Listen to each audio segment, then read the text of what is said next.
संविधानात्मक कायदेशीर आरक्षण मिळवायला इथल्या स्वायत्त संस्थांनाच त्यावरती काम करावं लागतं. सुप्रीम कोर्टाचे जजमेंटचा कोर्ट ऑफ कंटेम्प्ट कुणी करू शकत नाही.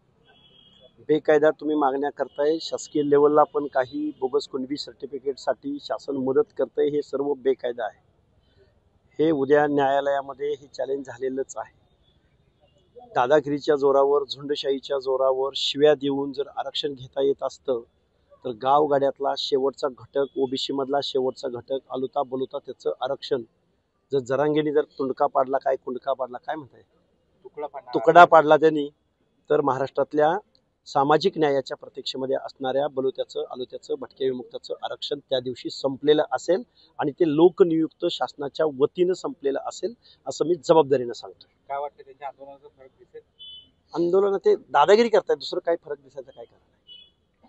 कायदा आणि सुव्यवस्थेनं त्यांचं काम केलं पाहिजे.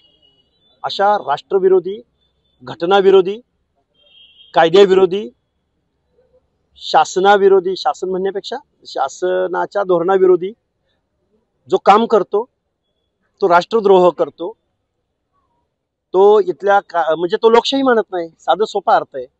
असे कोणीही मग इथं गुन्हेगार तयार होतील.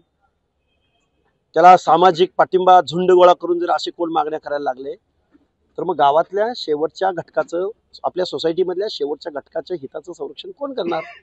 जरांगे उद्या तुम्ही समजा झालाच इन्क्लूड, त्यानं तुकडा पाडलाच, तर ह्या लोकांचं काय होणार?